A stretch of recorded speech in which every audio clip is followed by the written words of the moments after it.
Nah, pengen tahu ini dulu deh. Heeh. Dari berdasarkan hukum yang diajarkan Islam, Ya. apa sih hukumannya untuk koruptor?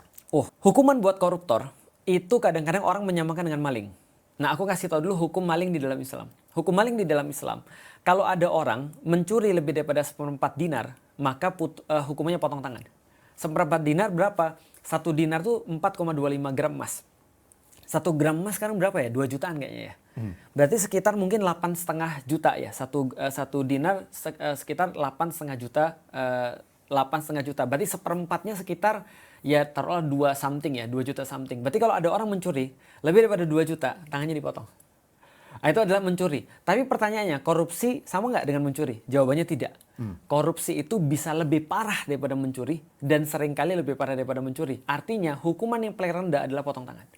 Paling rendah. Paling rendah. Hukuman lebih tinggi lagi kalau andai kan dia terbukti misalnya ya, mengambil harta 271 triliun misalnya kayak kemarin. Atau misalnya berapa tuh, 110 triliun misalnya kayak kemarin juga. Nah itu bukan dipotong tangan lagi yang jelas. Udah pasti akan pertama dimiskinkan, hartanya semua diambil, lalu kemudian bisa jadi dihukum bunuh. Bisa jadi dihukum mati. Nah artinya sama seperti Cina kan. Cina kan, aku lupa siapa Cina ya, yang waktu Perdana Menteri terus bilang kan, bahwasanya presiden atau Perdana Menteri aku lupa, tapi dia bilang gini, setiap orang-orang yang dilantik itu disediain peti mati. Jadi mereka sudah tanda tangan nih, kalau mereka terbukti melakukan sesuatu yang salah, maka mereka sudah nyiapin peti mati mereka sendiri, ditembak langsung selesai. Nah harusnya begitu. Nah, terus kalau misalnya yang Ustadz lihat, missing link itu di mana? Kan Ya. hukumannya kan hukuman yang berat Betul, sekali sangat gitu berat kan. sekali. Harusnya seperti itu Betul. kan. Kenapa mereka tidak takut? Betul. Kenapa mereka nggak takut? Jawabannya sederhana. Karena memang ada pepatah yang bagus, ikan busuk dari kepala. Andai kan kalau kita biarin ikan itu ya, busuknya itu dari kepala tuh, sama.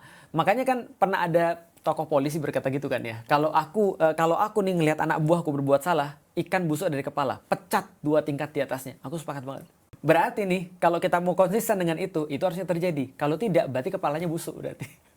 Sesederhana itu sih. Artinya pemimpin itu mencontohkan yang baik ya. Dalam agama, dalam apapun. Aku masih ingat bapakku ketika bilang sama aku begini.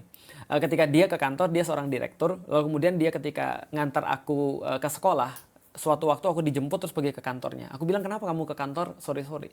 Dia bilang gini, Lik, pemimpin itu masuk sebelum orang lain masuk. Dan pulang setelah orang lain pulang. Kenapa? Karena kita pemimpin, kita punya tugas lebih banyak.